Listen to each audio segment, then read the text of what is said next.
Assalamualaikum warahmatullahi wabarakatuh. Kembali lagi bersama saya di channel Sordel Tumpul.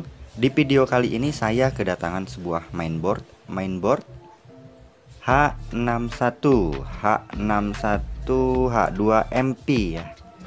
Soket LGA 1155. Kepunyaan Mas siapa ini? Mas Andri ya.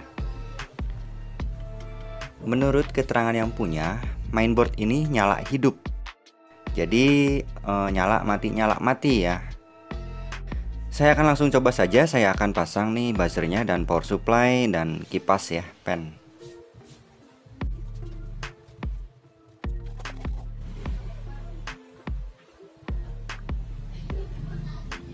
Saya coba nyalakan.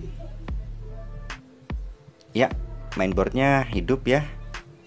Kemudian mati lagi, lalu nyala lagi pennya. Kasusnya ini sama pada video yang sebelumnya saya pernah upload ya, pada video motherboard H110. Jadi mainboardnya hidup, nyala mati kipasnya, tidak ada bunyi buzzer seperti ini ya. Tidak ada bunyi, buzzernya tidak bunyi. Sama seperti video saya yang sebelumnya. Kerusakan seperti ini ya, kerusakannya ada pada area ya 3. Prosesor, area P-core, dan area SIO ya. Pada motherboard H61 ini sebenarnya jarang kerusakan pada area P-core. Jika kendalanya seperti ini, kebanyakan itu kerusakannya itu ya sekitaran IC IO. Bisa dari chip IC IO-nya sudah rusak, atau bisa juga dari BIOS-nya. Tetapi saya tidak akan langsung mengeksekusi bagian itu karena jatuhnya memfitnah ya, dan belum tentu rusak itunya, yang akhirnya akan mempersulit menganalisanya. Jadi saya akan menganalisa dulu bagian tegangan V-core. Apakah hadir semua tegangan V-core-nya? Jika tegangan V-core-nya ada, kita akan lanjut ke pengecekan area SIO. Lalu bagaimana cara menganalisa dan cara mengukurnya? Simak saja videonya agar tidak gagal paham. Saya akan lepas dulu.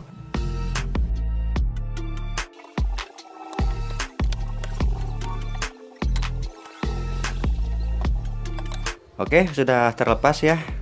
Saya akan pasang kembali. Sebenarnya tadi nggak usah dilepas ya power supply-nya sih. Saya pasang kembali power supply-nya. Saya pasang juga kipas ya. Di sini kipasnya saya pasang. Lalu dinyalakan tanpa menggunakan memori dan prosesor. Saya nyalakan mainboardnya. Oh, power supply-nya belum dicolok, maaf. Oke, sudah dicolok dan saya akan nyalakan mainboardnya. Kita lihat di sini. Mainboard sudah on, kipas sudah menyala ya teman-teman. Ini tanpa menggunakan prosesor dan memori ya. Kita ukur bagian P-core. Bagian P-core-nya, tegangan P-core. Di sini ada 4 buah tegangan P-core ya. Output tegangan P-core ini dari L ini yang warna hitam ya. Kita ukur saja kapasitor, kan ada kapasitor nih. Jadi untuk mempermudah pengukurannya, kita ukur di kapasitornya saja. Nah, ini kaki-kaki kapasitornya. Ya, ini ya teman-teman, yang bulat-bulat ini ya, kita ukur kakinya. Tapi saya akan menggunakan apometer digital saja, biar langsung terlihat angkanya ya. Probe hitam seperti biasa di body, di ground ya, di ground. Saya ukur V-core satunya dulu di sini. Motherboard nyala ya, pen sedang berputar. Nah, di sini muncul ya tegangannya sebesar 1 volt ya. Ada tegangannya oke. Nih V-core 2-nya ada 1,1 volt. Ya, ada. Oke, Vicor 2-nya. Vicor 3-nya ada 1,1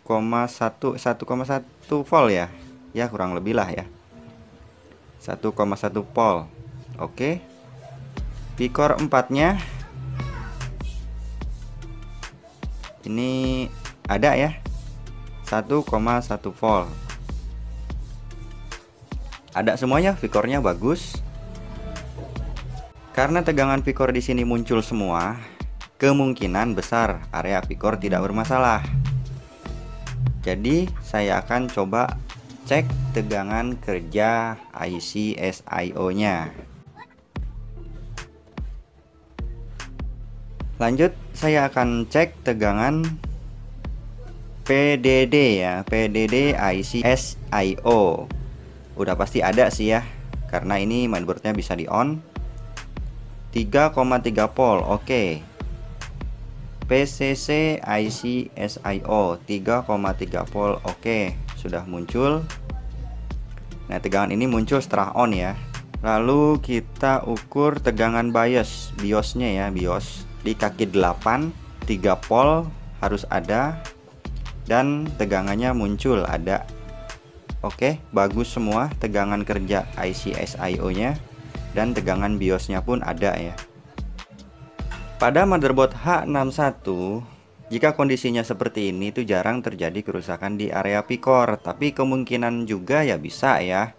Kita harus mengeceknya dahulu atau menganalisanya dulu dalam mengerjakan suatu masalah. Jadi tidak salah eksekusi ya teman-teman. Jadi kemungkinan antara dua ya, bisa IC SIO dan bisa juga IC BIOS. Kita ambil yang ringannya dahulu. Kita coba ganti IC BIOS ya. Kita ganti IC BIOS yang ini nih. Kita ganti IC-nya. Kenapa diganti tidak di flash aja? Jadi ya, kalau menurut saya ya, mendingan ganti. Karena IC BIOS itu kan semacam IC memori. Kalau misalnya sudah korup, ya pasti kalau nggak diganti akan korup lagi. Kalau istilah harddisk ya sudah ngebed, bad sector.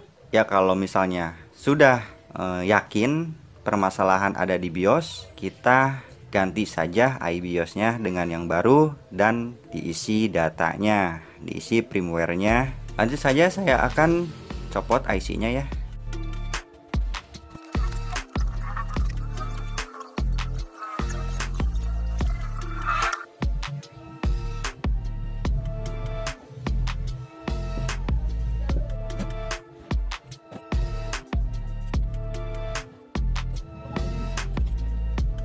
Nah, ini IC-nya teman-teman ya.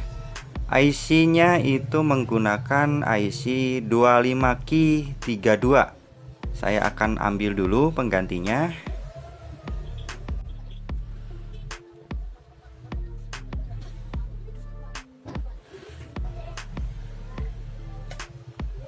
Nah, ini penggantinya. Saya menggunakan IC Winbond 25Ki32. Untuk penggantian IC BIOS ini, gunakan IC yang bagus, yang original. Karena sekarang ini banyak sekali IC BIOS yang KW gitulah ya, yang kualitasnya tuh kurang bagus. Harganya memang murah, tapi kualitasnya kita nggak tahu seperti apa. Jika kualitasnya jelek, di flash itu sukses, bagus. Proses routing IC BIOS ini berjalan lancar. Tetapi di saat dipasang kok sama aja gitu. Hasilnya tidak hidup atau hanya sekedar bip tapi tidak tampil dan lain-lain. Jadi usahakan penggantian IC BIOS dengan yang kualitas bagus.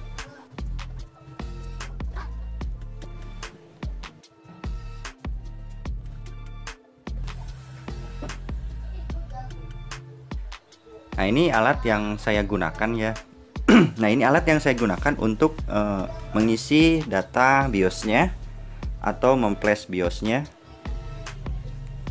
Ini CH431A ya teman-teman. Ini harganya tuh murah. Kalau sekarang ini ya harganya sekitar kurang lebih 30-40 ribuan. Nah, kalau ini yang atasnya ini untuk penjepit ya, penjepit IC-nya. Ini seharga kurang lebih ya 30-an lah. Kalau nggak pakai penjepit ini, teman-teman juga bisa langsung menyordelnya di sini.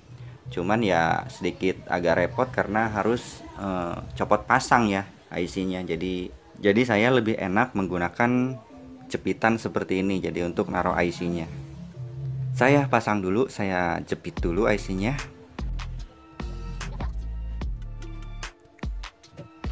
Ya, sudah terpasang. Saya lanjut, saya akan memprogramnya. Saya colok dulu ke USB. Ya, lampu CH-nya sudah nyala. Nah, di sini saya menggunakan aplikasi CH341. Aplikasi ini banyak sekali, banyak modelnya ya. Sama aja ya teman-teman. Mau yang modelnya kayak apa juga sama, fungsinya sama, cuman bentuknya saja yang berbeda. Nah, sebelum kita memflashnya, kita detect dulu.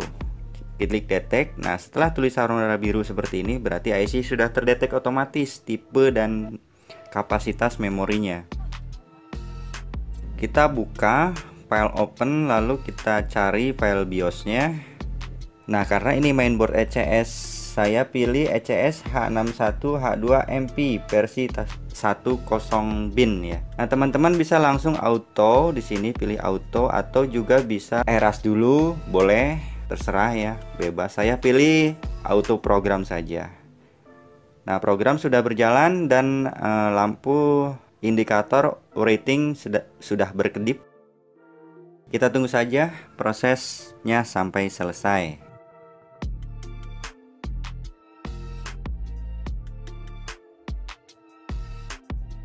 Nah, jika sudah seperti ini menandakan sudah selesai proses flashing BIOS-nya. Saya tutup saja aplikasinya. Kita lanjut ke motherboard-nya. Saya cabut dulu.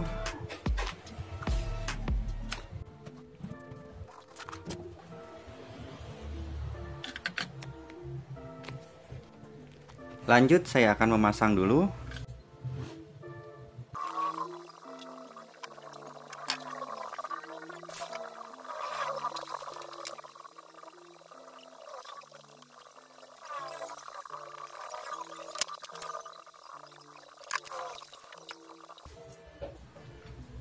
Ini IC yang lama, IC BIOS yang lamanya. Oke, aman, tidak ada yang menyatu sordelannya. Lanjut kita tes hasilnya. Mudah-mudahan jos hasilnya.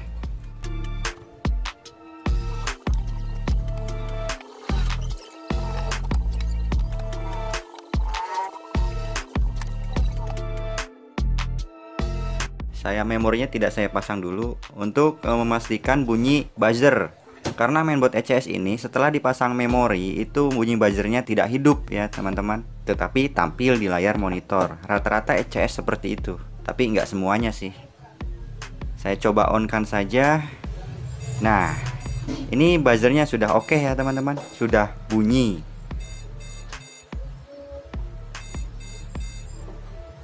Mantap. Langsung saja saya akan tes menggunakan monitor apakah tampil. Saya pasang dulu memorinya.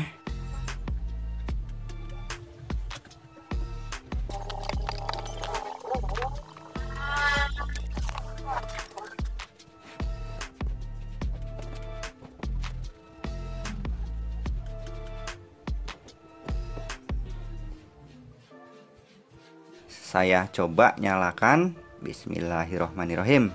Pen sudah berputar dan hasilnya oke, mantap teman-teman, sudah tampil. Wow, tampilannya masih tulisan bahasa dewa ya. Nggak ngerti saya ini. Saya setting dulu saja BIOS-nya. Kita ganti bahasanya ke bahasa Inggris saja.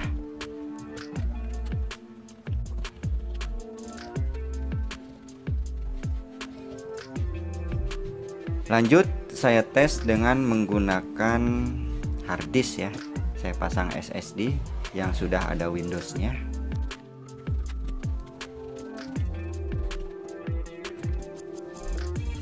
Saya nyalakan kembali mainboard-nya. Ya, sudah tampil.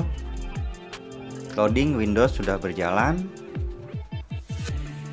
Dan masuk home screen. Ya, mainboardnya sudah oke, sudah bagus hasilnya, sudah nyala. Perbaikan motherboard kali ini sudah selesai. Jika bermanfaat, jika suka dengan videonya, silakan tekan like, komen, dan subscribe-nya. Maaf jika ada kesalahan. Sampai bertemu kembali di video saya selanjutnya. Wassalamualaikum warahmatullahi wabarakatuh. Jos.